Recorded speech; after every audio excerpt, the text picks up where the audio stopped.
Привет, друзья! Я Герман Авербух, и я рад приветствовать вас на канале «Готовим с любовью». Этот ролик я сделал по просьбе моих многих подписчиков, которые просили сделать классический плов в классическом казане, не в афганском казане, на костре. Вот. Итак, этот плов я делаю из говядины.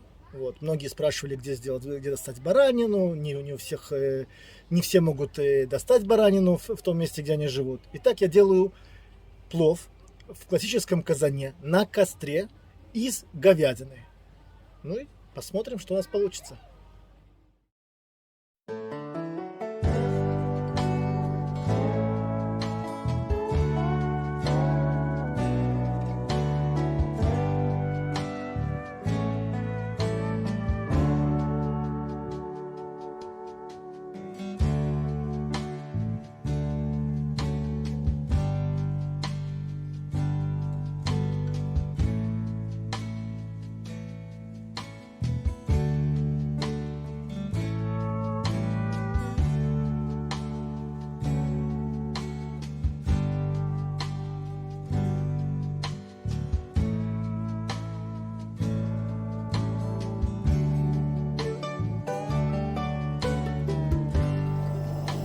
Comprei na 3 segundos.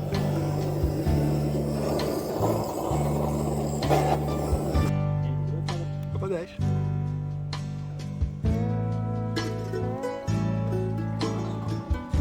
Uau.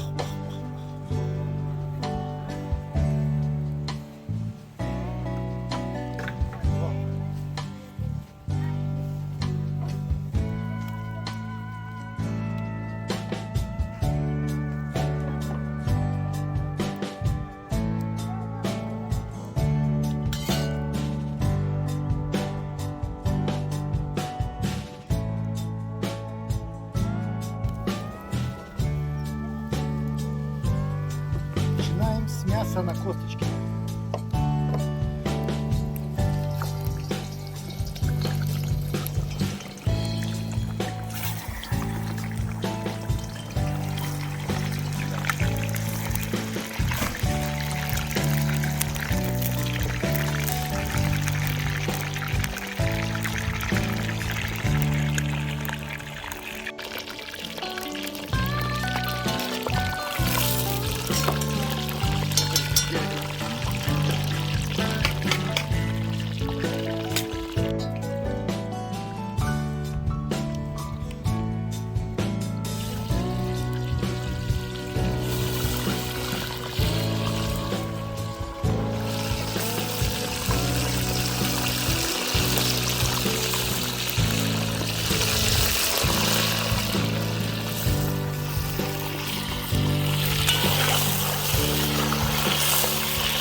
Подожди, думаю, немножко поджарим.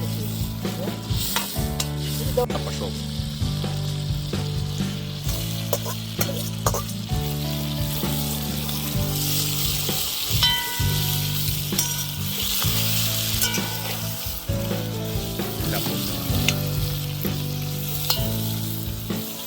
Лена, ты не хочешь мясо убрать на стол? Чтобы оно не мешало. Лука очень много, но я надеюсь, что он у нас весь выпарится.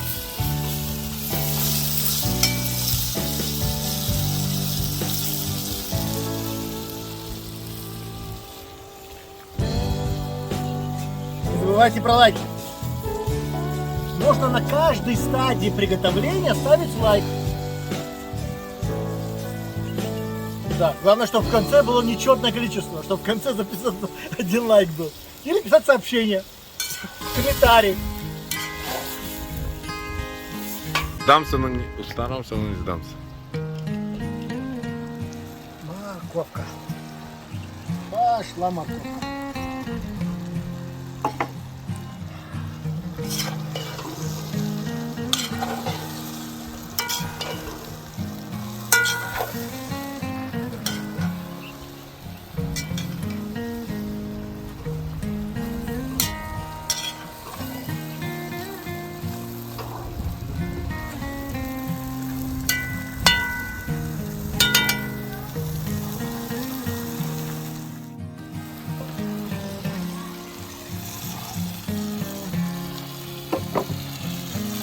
У нас в этом плове будет мяса больше, чем риса. Вот. Ну ничего, мы его потом... То, что будет нам мешать, мы его выпишем. А это пускай готовится вот так вот. Немножко соли.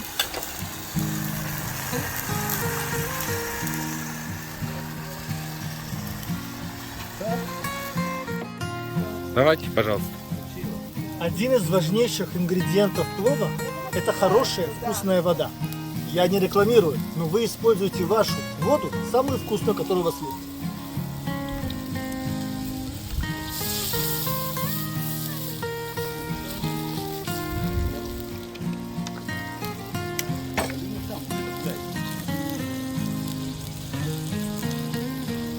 И все, теперь мы накрываем его крышкой.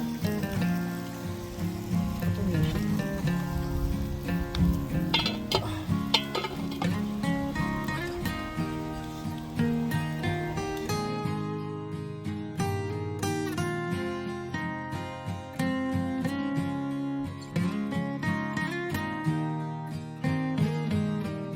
Перчик.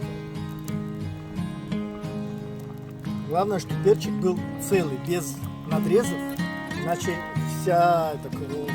иначе плов останется очень-очень острым. Вот так он даст чуть-чуть и вкус.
Итак, наш зирвак готовится уже 45 минут.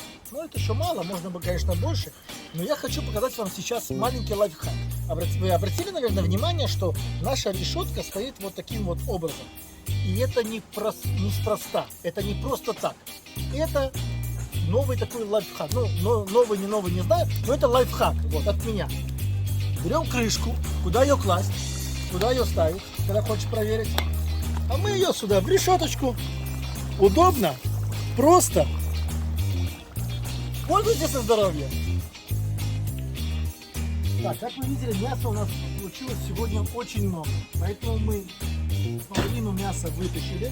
Оно уже, в принципе, готовое. Мы его положили в сторону. Потом мы его порежем и добавим плов. Сейчас будем высыпать рис. Рис у нас все это время выстаивал. Мы взяли круглый рис. Вот, обратите внимание, все это время он был в воде, настаивался. Сейчас мы его вот так вот засыпаем.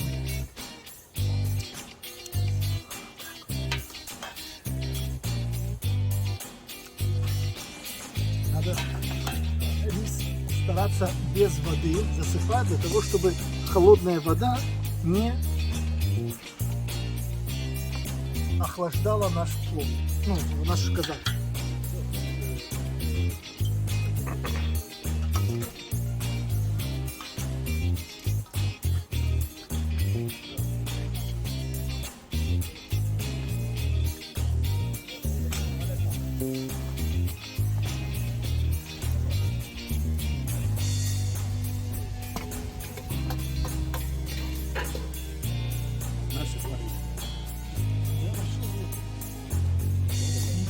Подумали о том, что Даниил Викторович занимается. Гостей пригласил к себе домой сегодня. Что ты ему делаешь? Гостей это хорошо. Друзья.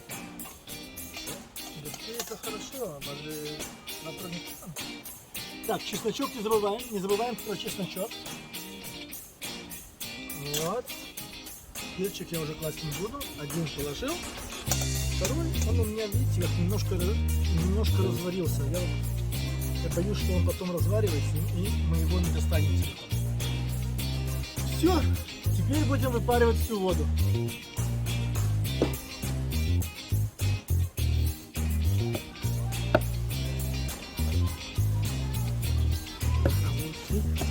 Сейчас твои пальцы скажут. Пальцы без соли. Вот так вот мы это все кромсаем, чтобы потом в плове было. А тут воруют сбоку, да. А кто-то здесь подворовывает. Даже без плова это вкусно. Это то, что получается, когда слишком много мяса положили, не рассчитали. Как говорится, глаза загрядущие. Вот. Плов у нас сегодня из говядины, поэтому мяско немножко жестче, чем обычно бывает в плове, когда делаешь плов из баранины. Но опять же, у нас тут контингент такой. Жена у меня не любит баранину, а для того, чтобы она это кушала, сегодня все страдают и все кушают плов из говядины. Вот. Кроме того, очень много подписчиков задавали вопрос, а где достать баранину, где достать баранину. Вот, ребята, вот вам рецепт плова из говядины. Мясо, конечно, чуть-чуть жестче, чем баранина, но если выбрать шею, говяжью шею, она будет мягче, чем там, любой другой кусок говядины. Вот, и это тоже можно есть, и очень даже вкусно. Важный момент приготовления плова. Когда готовится плов от стенки строится вот такая вот пирамидка. Вопрос, для чего? А я вам скажу. Ну, это вопрос для тех, кто не знает, да? Не, там, все, кто это готовит постоянно. Это делается для того, чтобы отсоединить рис от стенок плова, там, где уже вода выкипела. И вот это вот так вот строим эту пирамидку, пока не дойдем до того места, где уже воды нету и остается только масло. Вот, строим пирамидку. И продолжаем готовить. Итак, наш плов почти готов. Огонь нам больше не нужен. Мы собираем, после того, как мы его собрали, увидели, что воды здесь больше не осталось. И то, что есть только масса. Мы весь огонь под казаном убираем. Так вот. Да, и может быть там немножко вдалеке, так чтобы был чуть-чуть жар. Накрываем наш казан миской. Желательно, конечно, чтобы миска подходила, чтобы миска была чуть-чуть меньше казана. Но у меня такой миски не оказалось. Поэтому я накрываю миску казаном, миской, которая есть. Вот. Накрыли, и все. Минут 15-20 он настоится. Итак, друзья, заключительный момент, когда все уже готово. Вы видели, что мы нарезали мясо мелкими кусочками. Мясо было добавлено в плов, размешано и еще раз накрыто крышкой, для того, чтобы оно побыло здесь еще пару минут и дошло до нужной кондиции. Вот так вот мы подаем его на стол. Ну, конечно, тарелочка должна быть покрасивее. Вот. Но итог вам ясен. Приятного аппетита! Плов из говядины, не баранина, говядина, но тоже вкусный. Приятного аппетита! Ставьте лайки, подписывайтесь на канал. Если вы этого до сих пор не сделали, а если сделали, отправьте своим друзьям, пускай они тоже подпишутся. Им бесплатно, нам приятно. До следующей встречи. Ну вот, друзья, вы посмотрели рецепт плова, который готовился из говядины на костре. Теперь, что я вам могу сказать? Во-первых, если у вас есть возможность готовить в казане, Но на газу многие говорили, вот казан, газ, это не то, костер, запах костра.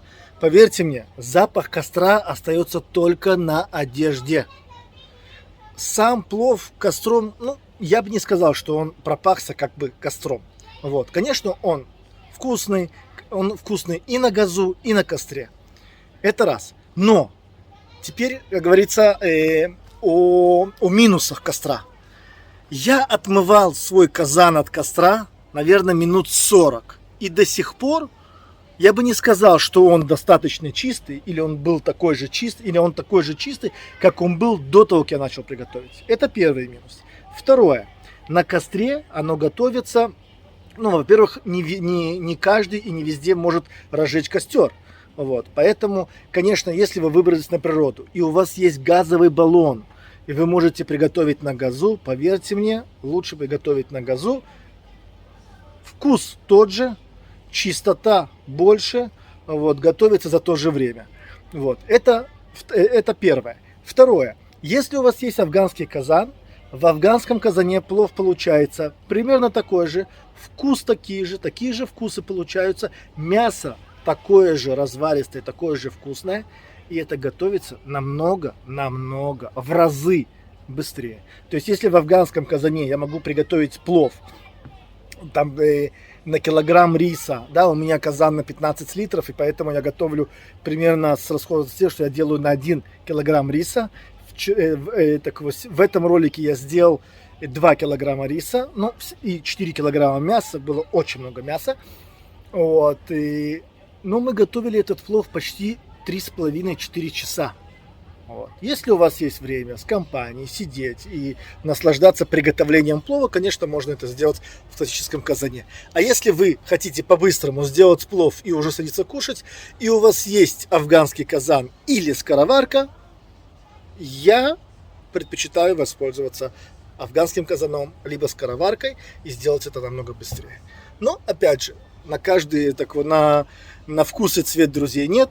Используйте те предметы, которые у вас есть, ту посуду, которая у вас есть. Готовьте. Главное, готовьте, экспериментируйте. Не останавливайтесь на достигнутом. Вот. И подписывайтесь на канал, если вы до сих пор не подписались. Лайк поставьте, мне тоже будет приятно. Все, до новых встреч. Всего доброго, всего хорошего.